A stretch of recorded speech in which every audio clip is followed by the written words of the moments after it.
Wednesday, middle of the week, tough to do. So I'm assuming all of you have received the letter that we sent out in early January. And thank you for, obviously, your time tonight. I do want to do a couple introductions here. You'll be hearing from me, Kevin King. I'm the General Manager for Reclamation District 1000. I started the district in 2019. And Rick Reinhardt, who is with MBK Engineers, will give some more technical detail as we go through the program tonight. I would ask that you hold questions to the end. We have allotted some time to hear your feedback, go through those questions. We do intend to review all the questions that we received tonight if we don't have detailed answers for you, and then post to our website that we've created the frequently asked questions and then responses to those if we're not able to give an oral response tonight.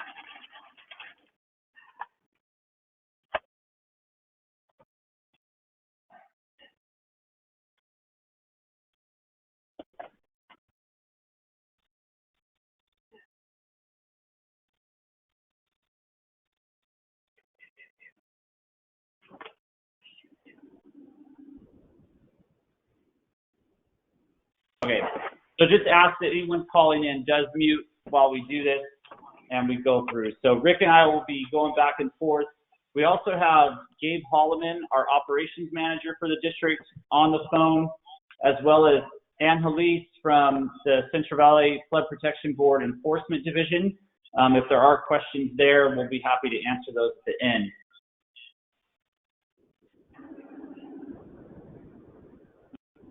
So we do want to recognize the agenda for tonight and sort of the unique aspects of Garden Highway. We're a part of a whole flood management system. Our role in meeting the goals of all the regulations for the state, the timeline for enforcement and abatement of the regulations and the vegetation. And so I just want to,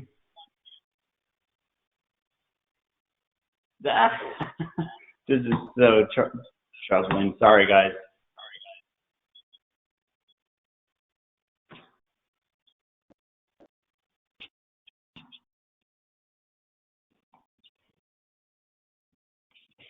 So we know this is a big deal for all of you.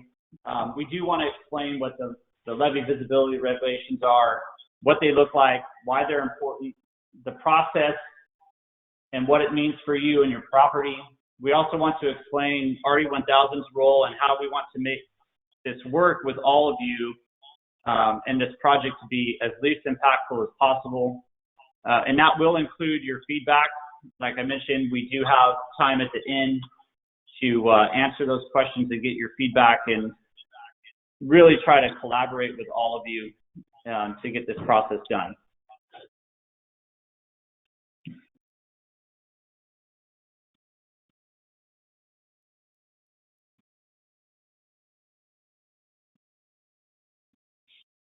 So we do recognize that living on Garden Highway and the unique aspects of the property and your property ownership out there, it's wonderful to be on the river, and we certainly recognize that the unique nature of being there, the recreation that it provides, the wildlife, the riverfront property, and we do understand that there's been a lot of frustration over the years as far as being on the levee, whether it's permitting for encroachment or construction traffic and construction noise, during the inlet process and the levee improvement process. So we do recognize that the frustration level is very high, and we want to make sure that all of you understand that RE1000's role in this, we are completely understanding of that and want to be partners with all of you in trying to make sure that the levees are protected for Natomas, and that are also acknowledged.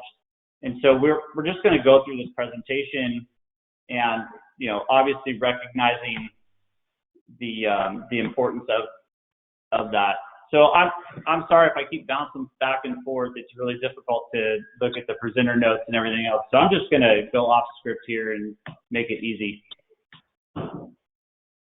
What we do want everyone to understand is that on Garden Highway and for the Natomas Basin, we are part of an entire system in Sacramento here. RD1000 here in Natomas is highlighted here. This is our Reclamation District 1000 service area. We have about 65,000 acres of property within our basin that's completely surrounded by an exterior levee system. So there's approximately 42 miles of exterior levee that surround the Natomas Basin and protect us or insulate us from, high flows in the three major tributaries for the Sacramento area, being the Feather River, Sacramento River, and the American River. So we're kind of at the tip of the spear as far as flood protection goes with the confluence of those three major systems. Specifically, what we're going to talk about tonight is the Sacramento River East Levee System. So the boundary of our district on the east side of the levee, pretty much all along Garden Highway, from way north in Southern County to all the way down to almost downtown. That's what we call the Sacramento River East Levee. And then specifically here, highlighted here is Garden Highway. This is the front line of defense for the basin. This has been deemed the most critical portion of the levee system for Natomas, just based on the potential for flooding, the original construction of the levees, and then also the influences and impacts that the whole flood control system has in the state for releases from different reservoirs for flood protection that come down and kind of converge right here, right along your property lines. The stakes are high, and some of you, we've obviously set up the letter, set up an email account, and we've heard from a lot of you. And what we want to get across is that the stakes are high. There have been improvements to the levee system. That's been ongoing for a long time now. You guys have been impacted for at least 2 decades now on either construction or planning and all that stuff. But we do want to kind of explain tonight why things have changed. And so you've questioned the need for encroachment abatement at this time when it wasn't required prior. We'll get into more of those details later on, and Rick's going to, add in some of those things. But there have been 2 landmark events for us, which occurred since the last levee certification process. First and foremost was Hurricane Katrina, which happened in New Orleans. It resulted in significant damages to property and loss of life. And so because of that disaster and the consequences from that, including criticism of the U.S. Army Corps of Engineers' role of oversight, they've taken a more conservative approach in design and the operations and maintenance, including stepping up enforcement of their standards, not just here in Natomas, but around the nation. So there was a periodic inspection done by the Corps in 2010 by the Corps of Engineers, and it determined that our levees were deficient and unacceptable to meeting those standards. And so part of those unacceptable ratings were unacceptable encroachments, mainly including vegetation. And so in addition to the Corps stepping up and probably negligence for the entire flood community over 30, 40 years now, we've gotten to the situation after Katrina that the U.S. Army Corps of Engineers was really kind of looking to step up its enforcement. And then there was a Paterno decision after the 1986 flood, the flood litigation. And so there was an imposition of strict liability for flood damages. And so the state came in and really changed their approach to flood inspection. So now we do these annual inspections, one in the fall, one in the spring, and then they adopted the state plan of flood control. I can't overemphasize enough that Natomas was specifically targeted after Katrina as being the next likely major metropolitan area in the United States for a flood event similar to Katrina, just based on the levee construction, based on the standards that were there, and the potential loss for life. So the stakes are high. We do recognize that there have been extreme flooding events in the Sacramento area over the years, hence the need for the Sacramento Area Flood Control Agency, RD1000's role to make sure that we're keeping up on these standards and doing our operations and maintenance. So what's our role?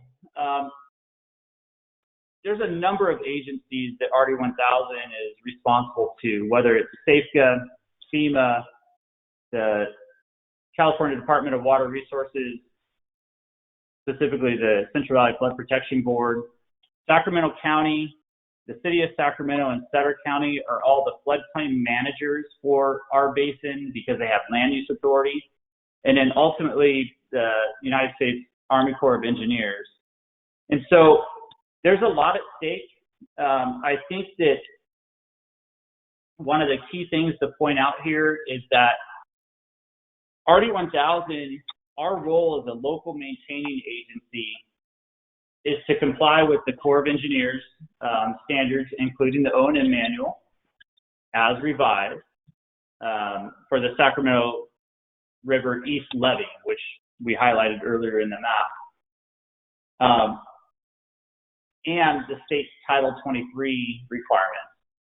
The consequences of not meeting these goals for RD1000 would be no longer eligible for PL 8499, which is the federal disaster relief funding, so that if we did have an emergency, and we had one, recently as 2012, that we did have a major incident where one of our pumping plants was compromised, and we received, I believe that the total amount was about $35 million in disaster relief funding to repair those facilities. So if we are not meeting the core standards and we're not meeting the state standards for Title 23, we do have significant risk and liability for all of us in Natomas, including the Riverside property owners, that we potentially lose PL 8499 funding for disaster relief. So it's extremely important for us to maintain that eligibility.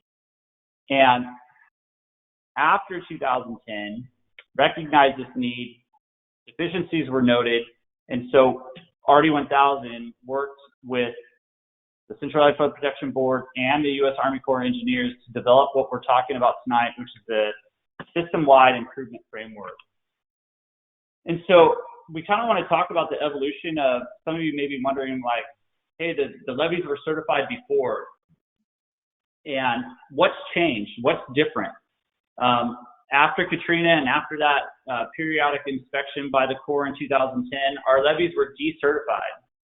And there was this relaxation of enforcement standards over the years. And so certain things came into place, and the district now needs to get to achieving those standards.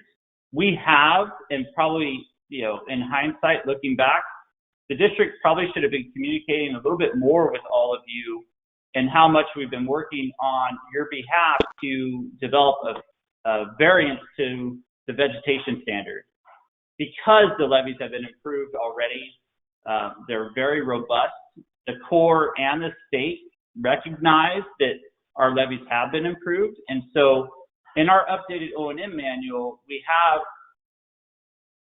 made some pretty good success and achievement in this vegetation standard. And I'm going to turn it over to Rick Reinhardt here in just a second. And so what I mentioned was, our role and the visibility of the levee system. Title 23 is one of those huge important things and what we pretty much cite. And visibility is key to us being able to maintain the levee system. So I'm going to turn it over to Rick and explain kind of the evolution of the system-wide improvement framework, and we'll go from there. Rick? Thanks, Kevin. Can you hear me? Kevin, Yeah. Can you hear me? Okay. I don't know if anybody else can. I think there's a lot there to unpack. I think the key things that I would point out in leading in this discussion of the SWIFT is the levee hasn't been in compliance with the standards. As Kevin said, the Army Corps of Engineers and the Central Valley Flood Protection Board are enforcing standards that they've been lax in that enforcement over the last 20, 30, 40 years. As a result of the 2010 periodic inspection that the Corps did that identified deficiencies, O&M deficiencies with the levee system, RD 1000 prepared a letter of intent to prepare a system-wide investment framework. The system-wide investment framework lays out the district's plan to come into compliance over time. And if they prepare this, they remain active in the PLD 499 program. As Kevin said, the consequence of not being active is that there won't be federal disaster assistance in the event of a flood event. If there's not federal assistance, that means the state needs to step in and fund those deficiencies, or at least they have in the past. And so the state's also motivated. And the Flood Protection Board has made this a priority for districts to be active in the PLD 499 program. So as we were developing this SWIFT, we're also in the middle of this levee improvement project where the adjacent levee's been built. The Corps of Engineers is widening the levee downstream of where the adjacent levee was built, giving us more flexibility to have a relaxed standard. And so I'll talk a little later about what that new standard is in the updated O&M manual. But the significant thing that I want to point out, it is a relaxed standard, recognizing the robustness of the flood protection system that's been created. So RD 1000 has prepared this SWIFT. They've submitted it to the Army Corps of Engineers, the Central Valley Flood Protection Board, who turned around and submitted it to the Army Corps of Engineers. We've responded to comments, and it's in the process of being routed for approval. Now it's based on what the updated O&M manual identifies as the requirements. The nexus between the Corps' inspection program, the O&M manual, and FEMA is the levee system, once it's completed, needs to be certified as meeting FEMA criteria that's outlined in 44 CFR 6510. One of those requirements is that the system is being operated and maintained in accordance with the O&M manual. The periodic inspection says it's not being maintained in accordance with the O&M manual. And so we've gone through and we've identified all of the high hazard items that are in the periodic inspection, and those need to be corrected before this levee can be certified as meeting FEMA criteria. Next slide, please.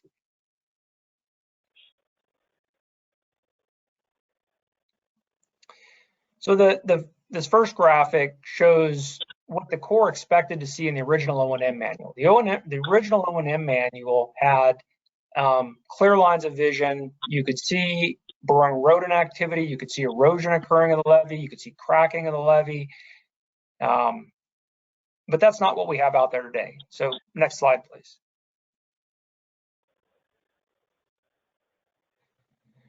What's happened over time is, as Kevin explained, is that not just here in RD 1000, but across the nation, districts have been lax in meeting their O&M standard, in part because society's values have changed. This project was turned over to the state in 1953 for operation and maintenance. Our environmental laws came into being in the 1970s. 60s and 70s, and Endangered Species Act, all those things have made it more difficult for the districts to maintain their levee with the assessments that they've had. And as a result, we've ended up with a condition where many of the districts, you don't have that field of vision. You can't see what's happening with the levee. Next slide, please. What we're looking to achieve with our updated O&M manual and with the SWIFT is, given the conditions that we have out there, how do we maintain that field of vision? How do we come up with standards that allow a levee inspector, at 3 a.m. with rain coming down sideways to be able to see that the levee's intact and that we're not losing the levee in a high water event? Next slide, please.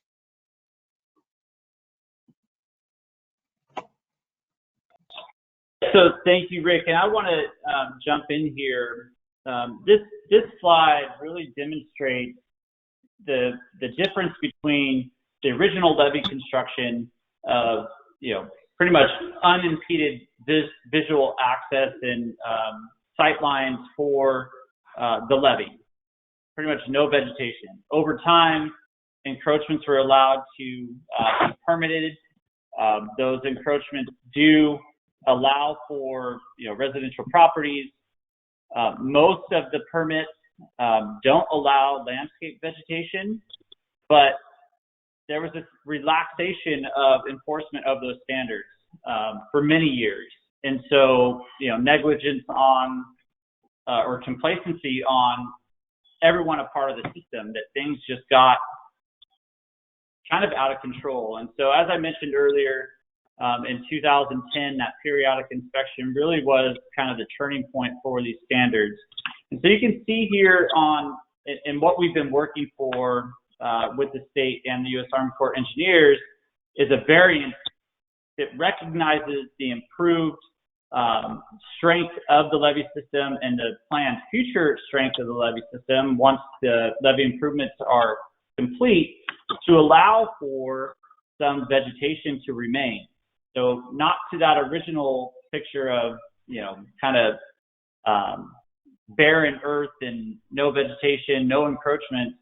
But what we're really talking about, and the reason that the letters went out to approximately about 100 property owners on Garden Highway, is that they were identified after numerous inspections. So the fall and spring levee inspection reports by the state, the U.S. Army Corps of Engineers periodic inspection, and then we, as RD1000, knowing this was in the pipeline for us, we performed our own inspection with Rick and MBK in 2019 to really kind of categorize the encroachments and the level of severity or high hazard or not.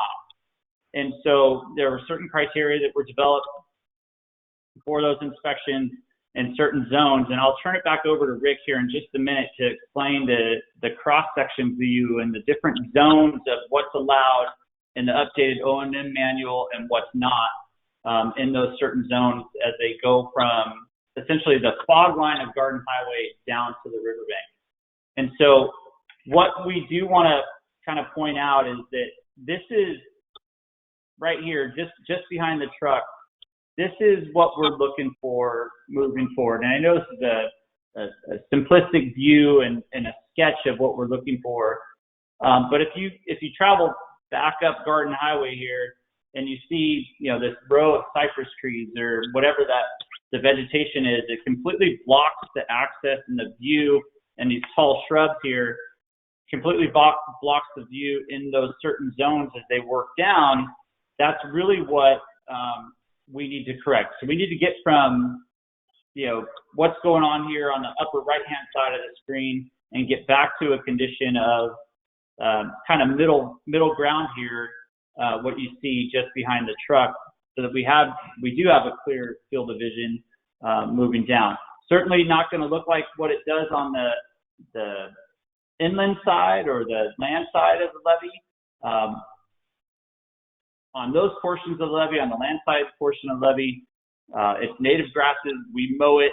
There's no trees. There's, lots of visibility, but we do need to get back to kind of this middle ground that you see here right behind the truck. So I'm going to turn it back to Rick to just kind of talk in detail. I know this slide is very busy. And like I said, this presentation will be uploaded to our website as well as the recording from this meeting. But here's kind of what we've negotiated with the state and the U.S. Army Corps of Engineers on this variance for Garden Highway and the Sacramento River East Levee. And so, Rick, do you want to kind of walk through these different zones? Sure. So this is actually a figure from the updated O&M manual, and these zone definitions are taken right out of the updated O&M manual. So this is what the new standard is, and the SWIFT is identifying how RD1000 is going to come into compliance with this over time. So the first zone, zone 1, is 3 feet from the fog line. The fog line is the white line that's painted on the edge of the pavement. And so in that 3 feet, it's a clear zone. It's just low ground cover so that inspection personnel are out of the road when they're inspecting the levee. There's no fences in that 3 feet, no trees in that 3 feet, no hedges in that 3 feet, just low-lying vegetation. In zone 2, which extends 7 feet from zone 1 or 10 feet from the fog line, and this is horizontally, not down the slope, that there's low-lying ground cover and small herbaceous plants are permitted.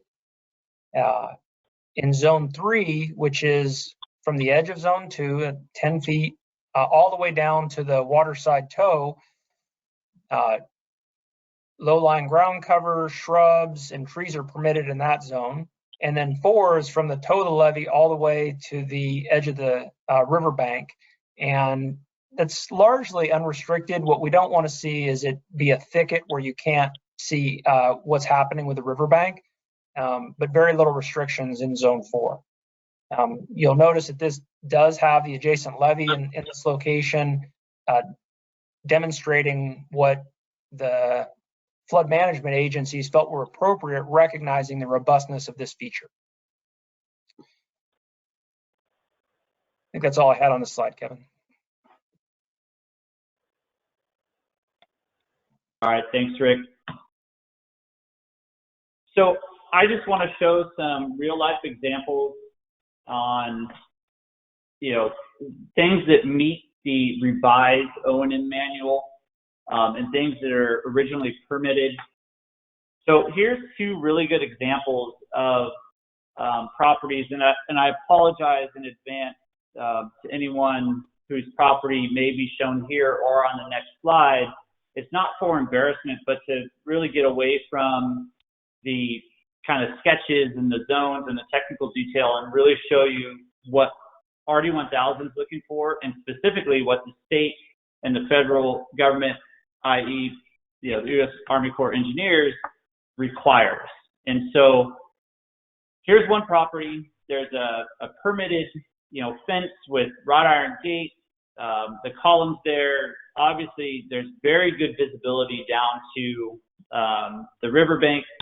The zones 2, 3, and 4 are completely wide open, probably more so than what we really need. Obviously, there's no, ornamental landscaping in this section. It's all kind of native trees, and even zone 1, which is at 3 feet from the fog line, provides us the ability to park, walk along the edge of the roadway without traffic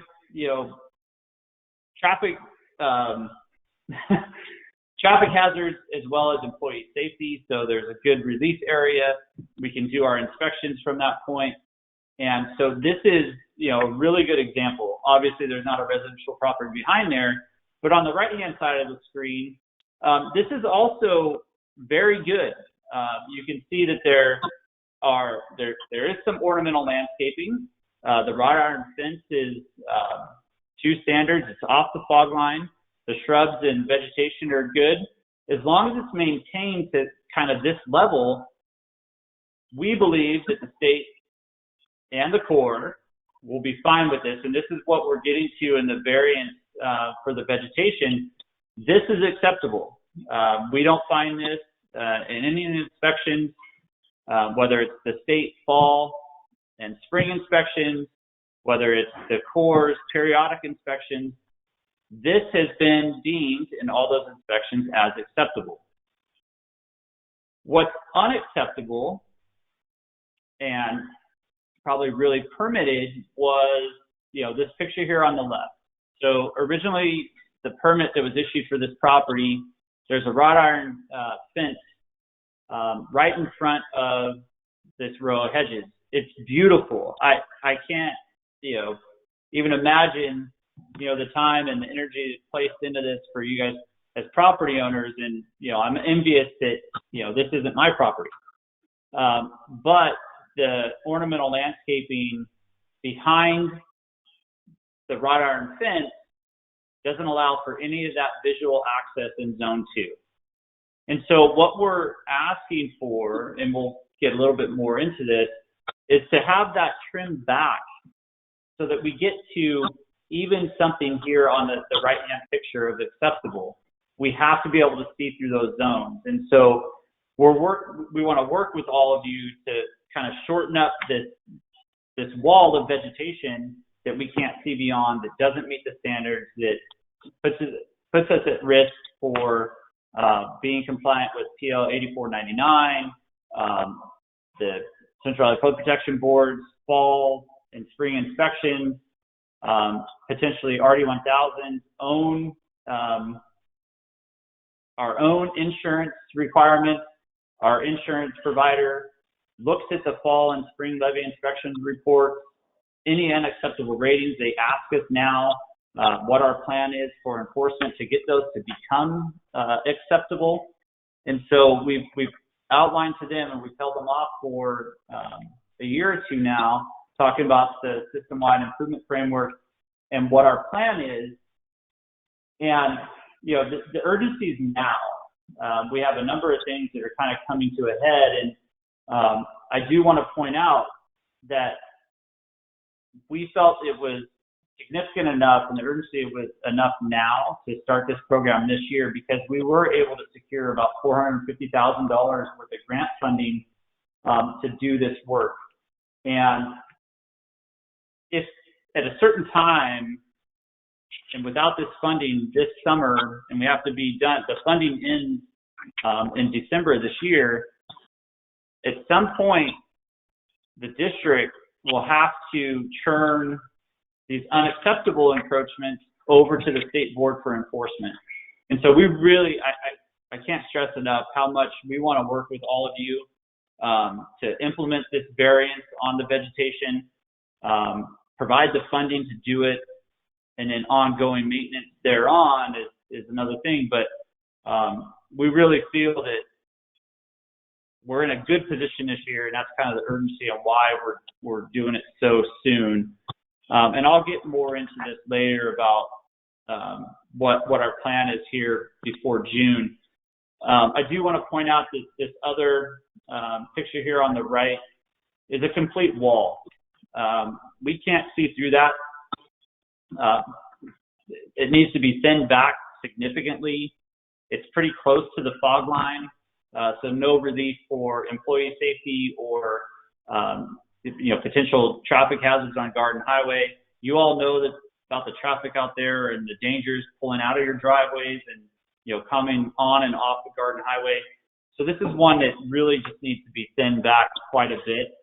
I do want to point out that we have seen some recent examples of things going on where our visibility, had it been reduced, we wouldn't have seen some illegal activities going on.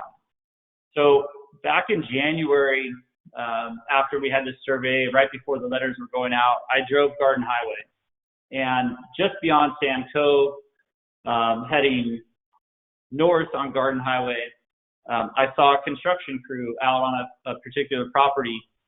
And so it's January, it's the middle of flood season. Any permits for encroachments or any improvements aren't allowed during the flood season, so November 1 through April 15th.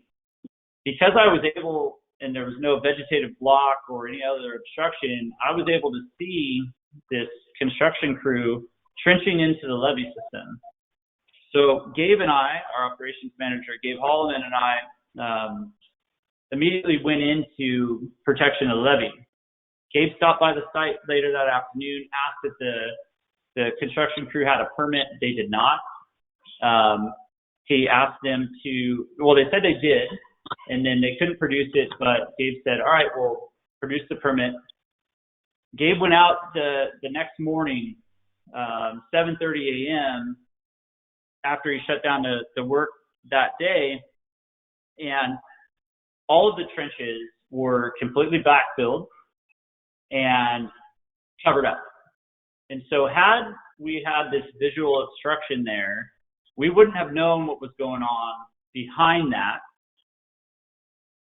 And we still, even though we saw that and we shut it down, we don't know how the backfill was done, how the compaction was done. And so now we know that there's a potential compromise of the levee in that section. So despite all the work and things that are going on as far as the levee improvement, our visibility, had we not been able to see that, we wouldn't have known what was happening behind that block. And it's a significant concern for us. We've turned it over to the Central Iowa Flood Protection Board for enforcement.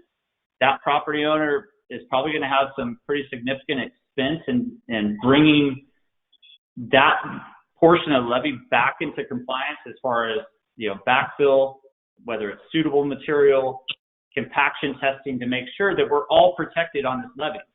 So we're not assuming everyone's a bad actor as far as a property owner, but there are bad actors out there. This just happened in January. And if you have a neighbor that's a bad actor and we can't enforce these standards, if you're right next door, like it or not, your property is at risk as well. A scouring event happened in 2017 after the Oroville spillway failure. There's a property on Garden Highway that had encroachments that weren't up to standards that is severely compromised now. The property is, kind of in peril. And so those things, if it happens right next to you, the erosion comes down, the problem just grows and grows and grows and just expands outward. And so even though you're complying and you're a good actor and you're doing everything to the standard, we have to ensure that the whole system together, all of us, you as property owners, us as the local maintaining agency, are meeting these standards. And so this is really what we're really concerned about and why they are identified as a high hazard. And here's our timeline. So I recognize that there's been probably failures of a lot of agencies over the years in coordinating and communicating with all of you regarding levee standards, whether it's the U.S. Army Corps of Engineers construction project, whether it's the Sacramento Area Flood Control Agency and dealing with property acquisition and all those things. But RD1000 is that local connection. We are here, we're part of the community, and we want you to know that. And we've kind of been forced into this rapid enforcement of the vegetation. And I know that there's a Safeco settlement agreement. We can talk a little bit more about that as far as the vegetation and doing that. RD1000 wasn't party to that agreement, and we're being kind of pressured upon to meet, the standards that the Corps has set up, that, Rick mentioned with the state, Title 23, TL 8499. There's just a lot of pressure on RD1000 and all of you together. And so we're having this meeting, and I apologize for the tone of the letter that went out if it seemed like, hey, we're just going to come in and do this right away. I think the message is that we have the funding to do it. We have a short time frame to spend those funds before the end of the year and, the money goes away. And really the question is not if these things have to be abated, but when and how we can partner with you to get this done so we can keep the state and the feds at bay and come up with a workable solution. So we wanted to introduce this tonight, have this community meeting. Mid-April, I want to do another one of these. We want to, in the next couple slides here, we want to make sure that we hear back from you. Our plan is to get questions, and we have a number of questions that have been submitted to our swift@rd1000.org email account. We're compiling those and making sure that we have appropriate responses to all that. we will be posting those, and then the ones that we received via email, as well as ones that we received tonight, to make sure that everyone understands and we're pushing that information out. So we want to do another community meeting with all of you again, sometime mid-April. We'll be sending out a postcard for that once that meeting is established. But really, if we can get started on June 1 for those that are, set up and ready to go, we can start that with a contractor that we'll have in place to start that process. And for those that need a little more time to understand the program, we just have to be complete by December. And then after the funding goes away, there's ongoing annual maintenance, because property could come into compliance and then fall out. I do know that oleanders are very vivacious and grow and need trimming a couple times a year. So that's where we're at tonight. I do want to see if some of you are interested in establishing a community committee that I would be willing and Gabe would be willing to meet with, kind of on a bi-weekly basis, answer questions. But in order to make that efficient, the group kind of needs to be small so that we can kind of handle those things. And then hopefully those that are, a lot more active in the Garden Highway community can share that information with others. We'll also post that, after those committee meetings, what we've discussed, and really just try to inform all of you what we're facing and what you're facing collectively to meet these standards. And so I'll ask for, at the end of this, if you want to be involved in that community meeting, if you think this is a good process to go through, we certainly want to be open and listening and really work down through those issues to see if we can, come to some common ground. So anyway, I throw that out there. Hopefully there's a few of you that want to be involved. Obviously, all of you are interested, but to really work through some of these kind of sticking points. And so at this time, I really want to open it up to all of you. Ashley is here with on our team. She's going to monitor the chat because it's difficult to do that. So if you have questions that you'd like to ask, you can submit them via the chat as we try to, kind of sort through the questions here. Gabe, Rick, and I will, kind of answer what we can tonight. And then Ashley, if you just want to submit via the chat here, Ashley will let me know as we kind of answer questions here. So I'm going to turn it over. If anyone would like to ask any questions or get more information on what we presented tonight, feel free.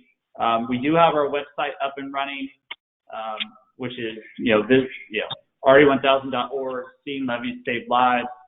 And I'll turn it over for any questions. Can we do that orally as well then? Yeah, we'll be happy to answer questions.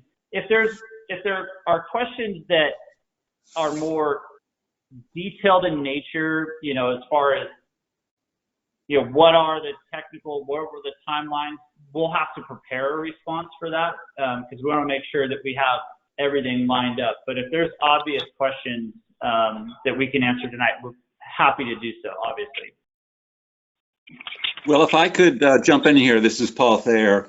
I know a lot of other people have a lot of other questions as well, but let me focus in on, I hadn't realized that there was a vegetation variance that was granted by the Corps back around, I guess, 2010 or something like that. And the information I've seen about that indicates that it governs only trees. And I guess I have the view that trees that have been trimmed up, no matter where they are, don't really interfere with your, view shed. And so I guess my question is, how do the guidelines that you outlined with those illustrations relate to the what was supposed to be protection of the trees in the 2010 variance?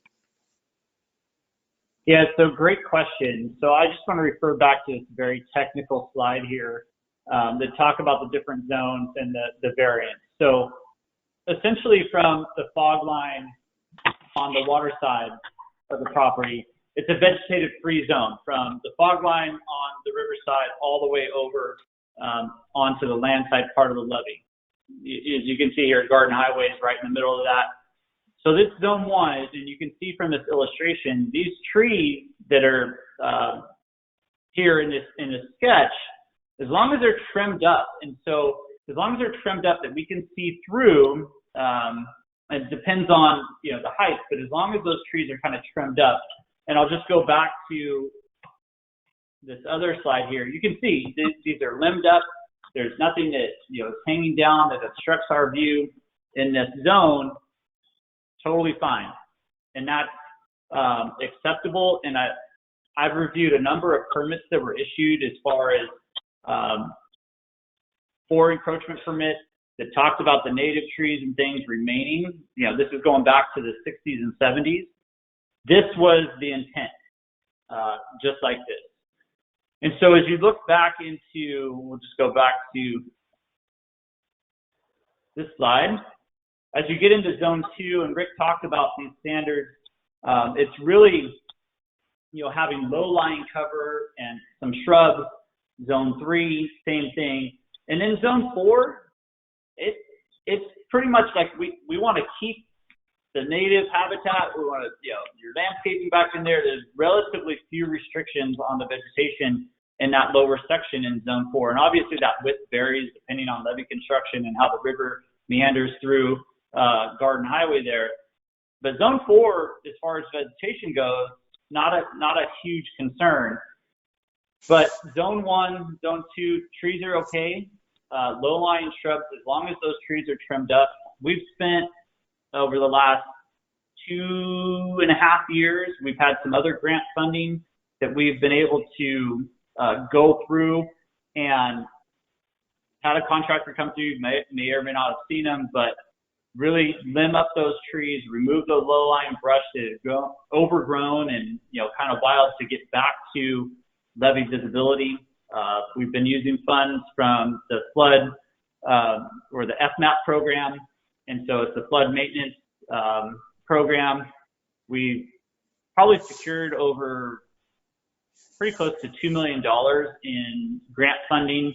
We've taken care of the majority of the public property, so either it's RE1000 property or the county's property to kind of get to that standard. And so now it's the private property getting there as well, and we do have the funds. So a long answer to your short question about the trees, but we feel that from this sketch, the trees are allowed so long as we kind of get to this. Kevin, Great, thank you very much. Kevin, this is Rick. Can I add that that's for existing trees, that for new landscaping, trees are not permitted in zone 1 and 2, but the vegetation variance covers the existing trees that are out there. And then of course in zone 3 and 4, trees are allowed to be, assuming they're permitted. Thank you. Kevin, Patrick Tully. Question on that, if you could go back to the diagram. Where is this picture or these definitions in law? Is this from the OEM manual for RD1000, or is this from law? This is from the updated O&M manual. Whose manual?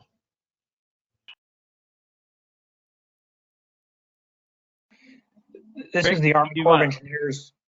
This is the updated O&M manual that the Army Corps of Engineers issues. So you guys handed out the Title 23 and you attached this to the back of it, but it actually is not from Title 23. Is that correct?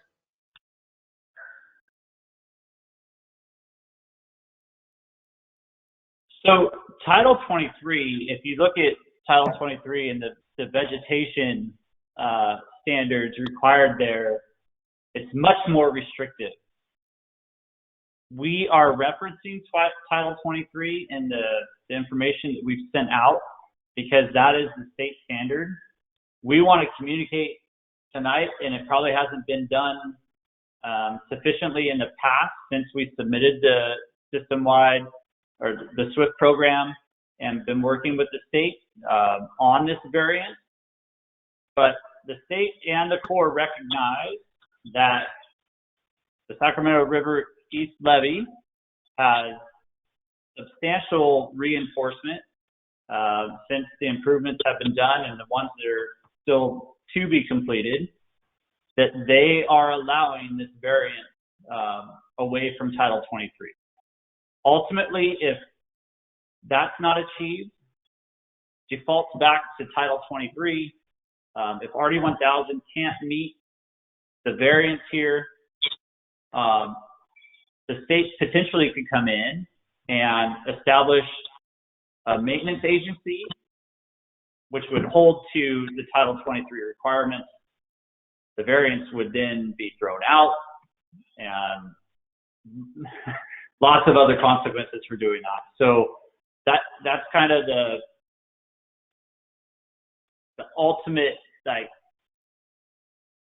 nuclear, solution is if we can't work together with all of you and the district, the variance could be for naught. So the two things.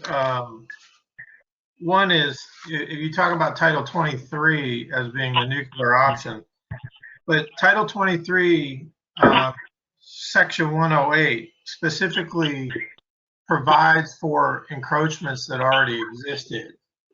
Non-conforming existing encroachments that do not have a major detrimental impact shall be allowed to continue under a permit or until abandoned. Does that not play in here? Yeah, so this is one of those questions, Patrick, that we want to make sure that we're very clear in the response. All of the permits that I've reviewed so far, as far as property owners and questions and stuff, we've pulled out, and the permits are issued by, it's a permitted process, and they're revocable. And yeah, there could be a variance allowed, but those things could change. And specifically on certain permits that I've reviewed, is that the permits are allowed, the encroachment's allowed for current standards when the permit was issued and any future standards that are adopted thereafter. And so I'd be happy to, as one of these questions, to follow up on that, Patrick. If the citations that you specifically mentioned, we'll add it to our frequently asked questions. But to just make sure that we're very clear and we have a full understanding of, provided the research back to you, I'd hold off on any further discussion on that specific question, if you allow us, Yeah. No, okay. Yeah. The other part that goes along with that is I pulled all my titles, and mine specifically says the encroachment standards from 1960. And as a way of example, for the 1968 encroachments, it definitely acknowledges that there's a difference between a house that is sitting on fill dirt and a house that's on stilts. And in fact, for a house that is on fill dirt and is raised, Zone A, which would be your Zone 2 in your diagram, specifically says no restrictions on vegetation or fencing provided the top of fill extends a minimum distance of 65 feet waterward. And it would appear that many of my neighbors with those exact cases got this letter. And so I'm a little confused as to how a standard can be developed where a fill matters. And now, in fact, we've added another levee, and you would think that that would also adjust that standard. So how does that play into it? Are you saying that these permits that we got back when the houses were created, that they're no longer valid? Yeah, so Patrick, I mean, this is a very fact-specific question. And we really appreciate the question. We'll be happy to work through it with you, especially on these properties that are fill related. But we need to get through any other general questions tonight. I'll add it to the list. You and I spoke in the office last week, and we're not invalidating permits that are issued, right? I mean, we really want to work through it. The basis of the letters that went out were certainly looking at this inventory. We surveyed in 2019 using the FMAP funds. We surveyed all of the encroachments along Garden Highway. There's over 600 properties there. We identified those, and the letters went out to approximately about 100 properties that were mainly visibility concerns. And so that's how that list was generated. It was put into a category 0 as being the highest hazard, category 1, second highest, all the way down to 5 being, completely acceptable. So we can specifically work with you on your property if you're on fill. That certainly there's potential that there was oversight on that fill during that survey of inquiry. But this is a very specific question to that, and certainly want to follow up with you. But we want to get, for time-wise, want to get through any other general questions that we have tonight, and certainly would welcome you if you want to join up for that community committee. I know you and I've had numerous conversations and email exchanges, so thank you, Patrick. I'd definitely be interested. One last question, though. I think when we met, you had said that the SWIFT that RD1000 developed, and based on my research, it looks like it was developed with Kafka. That SWIFT hasn't actually been approved by the Army Corps of Engineers yet. Did I hear that right? So let me back up here. There's two things. SAFECA's role is related to levee certification and meeting the state's 200-year urban level of protection by 2025. So SAFECA's interest is doing that. And it's undertaken the role on behalf of the land use agencies within SAFECA. The Joint Powers was established. Counties of Sacramento and Sutter, RD1000, those floodplain managers for land use authority, SAFECA took on that role for meeting FEMA levee certification and the state 200-year urban level of flood protection. The consequences of that obviously are significant to the entire basin, but RD1000's role as the local maintaining agency is to comply with the Corps of Engineers standards, including the updated O&M manual. We know that, so originally that SWIFT program and the updated O&M manual were submitted in 2017.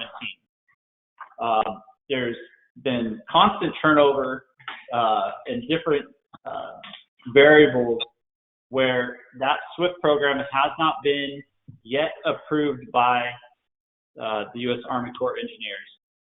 We know that it's coming, and we have to meet all these timelines and capitalize and really just capitalize on the funding available right now to work with all of you. As soon as the SWIFT is improved, we have responsibility to implement it. We don't know at this point from the Corps if the SWIFT implementation dates back to the original submittal from 2017, which requires updates periodically. But by our next update, and we fully anticipate the SWIFT being approved here in the next 2 to 3 months, RD1000 has to ensure that we're implementing all of the encroachment abatement as identified. And so we're starting on this early. And, like I mentioned before, it's not a matter of if, but a matter of when. We could wait, certainly could wait. We may not have the funding to be able to help all of you out with that when it comes to that time. But what's uncertain is when the state and the Corps will come back and say, RD1000, you're not doing it. And then, there'll be a decision for RD1000. Do we turn it over for enforcement action? Do we kind of walk away from that program? And so we really think the timing's right.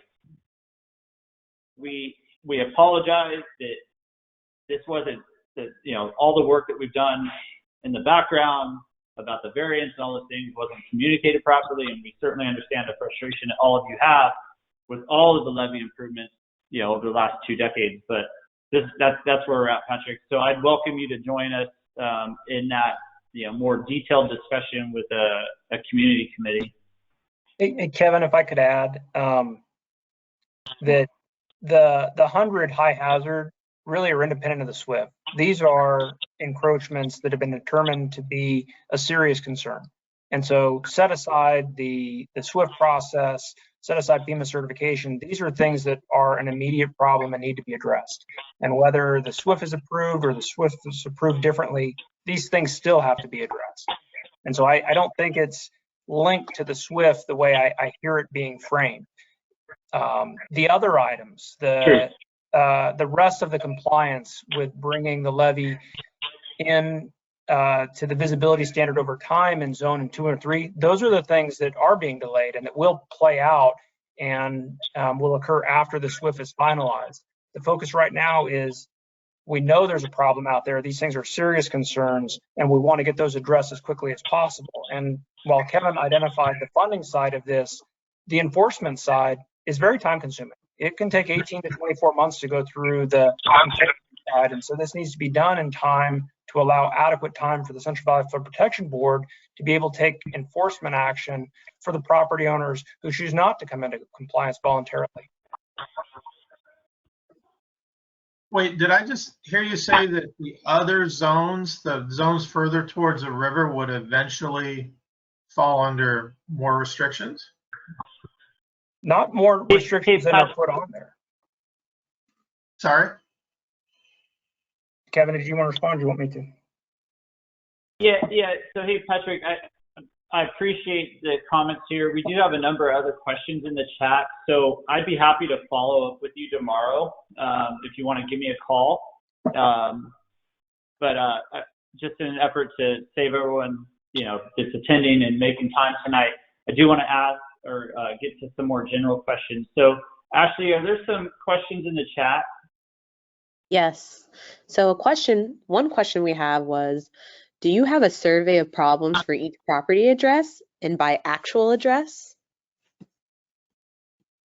Yeah, so the survey was done based on APN. So one of the difficulties we have with the notification is that some properties may be owned by a trust or a property owner that lives in a remote location. Some may not be developed, that still have vegetation issues that we need to abate, that don't have a physical mailing address. But the survey was done by individual APN or assessor's parcel number. And so sometimes the mailing address doesn't necessarily match up with the APN. We rely on the county assessor roll for the mailing address and the physical location. We do intend to send out a postcard here after this meeting about our next meeting and have some visual signs out there with our program, with a QR code, some like yard signs essentially, if you want to learn more about the program if you haven't received it. But the survey was done by APN. Right. Another question Next that we question. have. Are you reviewing each individual property owner to come into compliance, and exactly what is needed to be completed? Yeah, so we have reviewed that, and once we get our contractor on board, we have secured the funding. We will issue out a request for proposals with the contractor. Once we get the contractor on board, what we ideally for, cost efficiency wise is that the contractor systematically goes through the properties. And so if we get a schedule back from the contractor, and it makes it easy for traffic control and submitting those plans to the county for approval and making sure that they're efficient in moving through, what we would like to do is kind of get a subset. If there's a week at a time, and maybe even 2 weeks ahead of time, meet with those individuals directly impacted. Hey, here's another meeting. This is what exactly it's going to look like at the end. But really, managing the implementation of this and have a schedule, and so you know exactly when we're going to be there, our contractor's going to be there, and what you can expect. So as we get closer, probably the first part of May, and that's why we want to have this other follow-up meeting in April, is that we'll have a good idea of the contractor's schedule and how they would like to approach the project, and then we can meet specifically, with those affected during a certain week. Another question, can property owners concrete or fabric the entire levee for added protection? I'm going to say no, and that, Rick probably has more technical background on that as an engineer, but the answer is no. Okay. Who is responsible for the cost of ongoing abatement? So just like any other permit that's issued, it's the responsibility of the permittee. And so we have this one-time money to kind of get things back into control, and then ongoing maintenance would need to, is the responsibility of the landowner. So to the extent that we can apply for more grant funding in the future to continue this program, we certainly will try to do that when funds are available, and make this available as far as an ongoing maintenance project. But this one-time money hopefully is enough to get us back into compliance to a suitable standard, but ongoing maintenance is the responsibility of the property owner. Okay, and finally, there is a question about public comment on the SWIFT, if there was public comment. Yeah, Rick, you were involved in the beginning of this, so. Yeah, the SWIFT isn't a public process. There's it doesn't get put out for public review. The opportunity for public engagement is at the board meetings where it's adopted. So the RD 1000 board meeting where they transmitted it, approved transmission to the Central Valley Flood Protection Board, that was the opportunity for public comment. And then the same is true for the Central Valley Flood Protection Board. When they transmitted it to the Army Corps of Engineers, that was the opportunity for public engagement. It's not set up like, say, an environmental impact report or something that's put out for public review and comment before adoption. Right? Yeah, thanks, Rick. And then there's another comment about the deadline for December 1st of this year, and that really has to do with the funding that we have available for this grant program. We have to be complete with all of the invoices received from our contractor and submitted to the state by the end of December. So that usually the prior grants that we've received through this FMAP program have taken about a month to do final closeout and expended all the funds, making sure all invoices are paid. So really the availability of funding kind of drives why we set the timeline in the letter, why we set the timeline, that we saw in the presentation today, and so, or that you saw tonight. So that's when funding ends. The deadline for completion, there is a comment there that, you don't need to comply until 2025.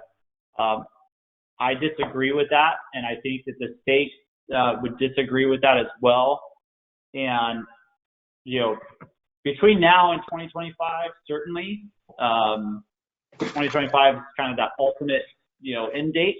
But in the meantime, we may be forced to turn over the non-compliant properties as far as the abatement goes to the Central Valley Flood Protection Board for enforcement action. We do not want to do that.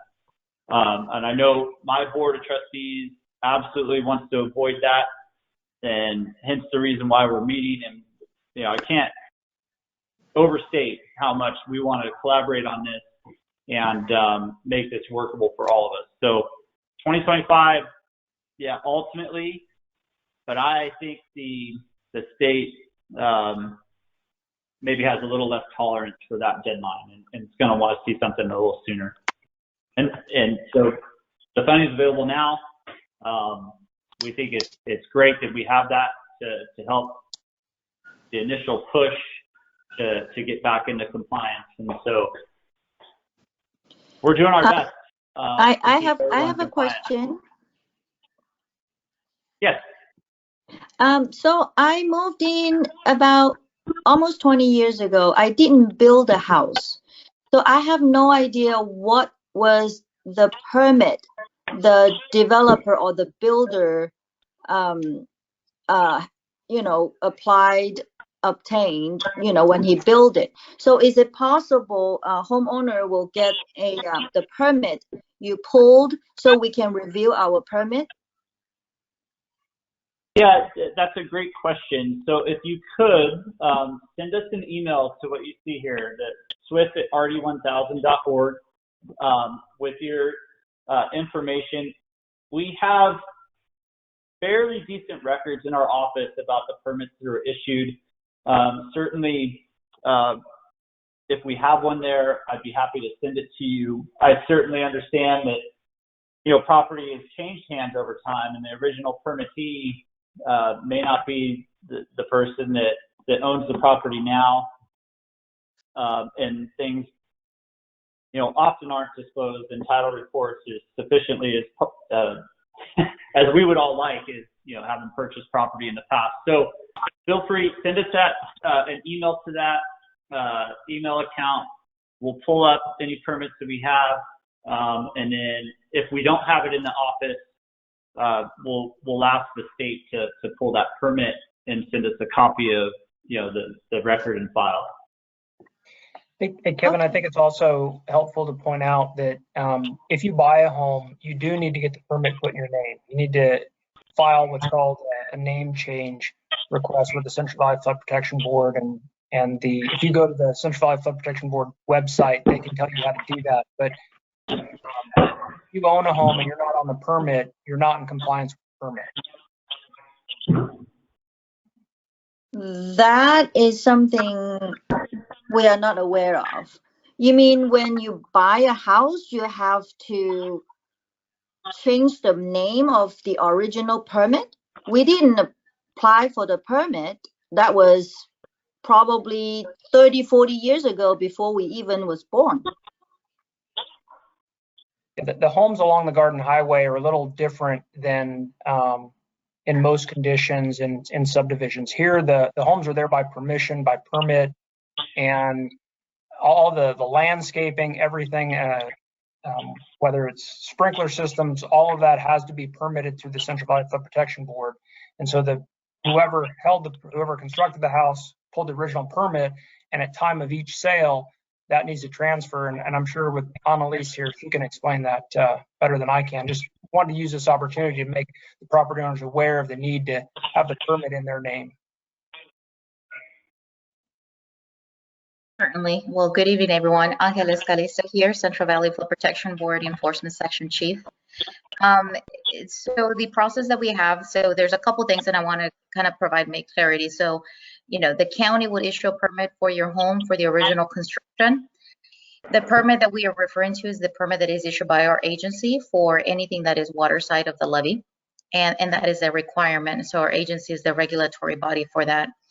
The board permits, typically when they were filed, when the original home was constructed, might have been in the name of the original property owner. If the property has changed hands, there is a simple name change form that we ask property owners who take ownership of that to file it with our office. I will put the link on the chat here for the audience to have as an easy reference. So they submit the form, and all it does is essentially comes into our system. We update it. We're trying to, some of the older permits may not have this requirement, but newer permits, we do have a requirement to have them file with a covenant. And what that does is essentially puts at notice any future owners or transfers of ownership. Makes you aware that there was a permit on file for your particular property. So hopefully that answered the question.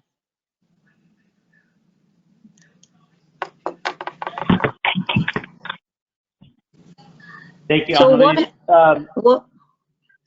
what will happen if the buyer was not aware of it and already bought the property, and then is there going to be any fine or what's going to happen? There are no fines. What we would ask is, I was going to say, from our end, there are no fines that we're applying. You can file the name change request at any time when you acquire the property. If our agency takes enforcement action, right, that might be one of the first things that we require as an action. But there are no immediate fees at that point. Okay. So I think the important thing here is that we're not so concerned about the permit name and who's on that. I certainly understand the concern. The permit's tied to the APN, and whether those transfers of ownership of the permit have been achieved or not, that's a question for the Central Valley Flood Protection Board, but we can be the liaison to, kind of work through that process. So certainly we have a really good relationship with Aunt Elise and her group over there. Probably easier for us to field those questions and find out if there's any modifications to existing permits as far as ownership goes. We'd be happy to work on that. I think that's, at least in my opinion, a little bit lower priority as far as taking care of the main intent of this program right now is to abate the high hazard encroachment. So, please send us an email to that email address, and we'll help you kind of clear up, a couple issues here. So really appreciate the question. Anything else, Ashley, on the chat? Yeah, I think you've answered them. Okay, any other questions from anyone else? Yeah, Patrick Tully again. Can we get a copy of the SWIFT that was submitted? So we will post that on our website, and so we'll send out that as well as the the questions that are asked tonight. So that will be provided once we kind of compile. So come back in about a week, or send me an email, or those that have sent an email to the SWIFT already will respond and let you know when the website's been updated. And could you include the OEM too, the operations manual that you spoke of? Yeah, I have to make sure that we have, the complete final version, but certainly we want to make sure that that's available to all of you. Okay, thank you, Kevin. Yeah, no problem. So I do want to, I know this is a lot of information to take in, and for some of you, probably the first couple times you've been hearing this, I know it's a lot to take in. I don't know who.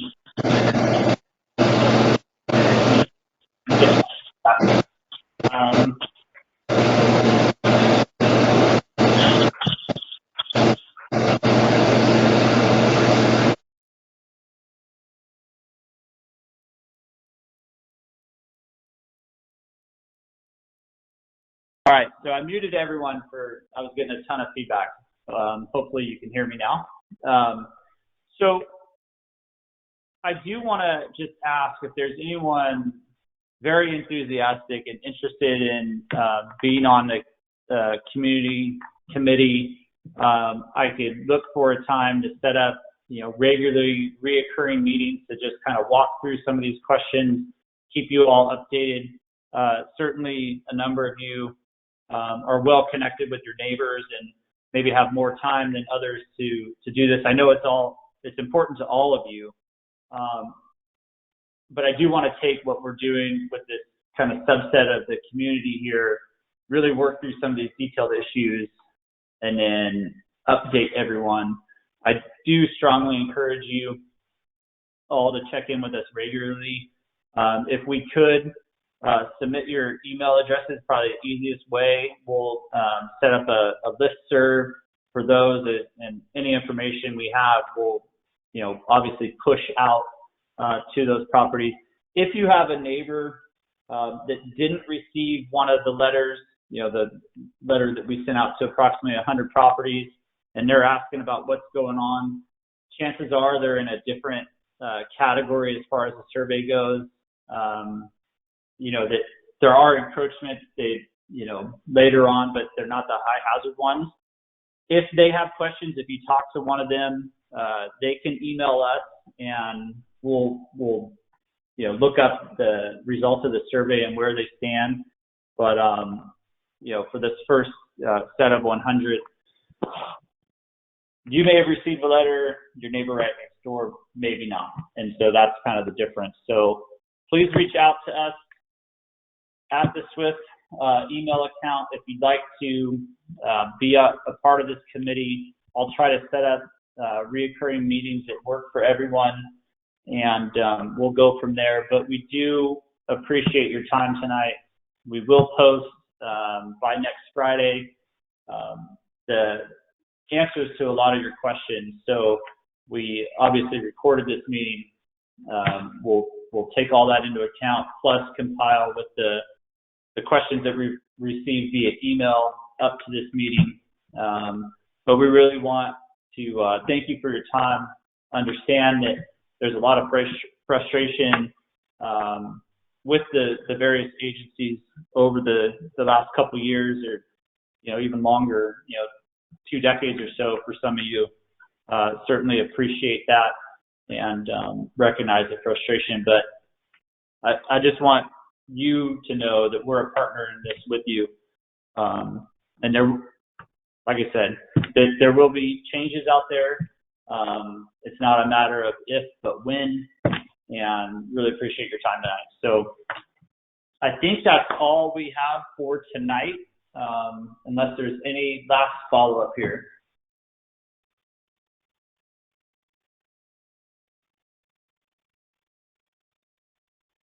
All right, well, thank you, everyone. Please reach out to us via email. We will post this recording up to the website tomorrow. It takes a while to download after the meeting's over. So as soon as we get in the office tomorrow morning, we'll get it uploaded to that Swift account, and really appreciate it. Thank you, everyone. Have a good evening. The rest of it, anyway. Thank you, Kevin. Thank you. Thank you.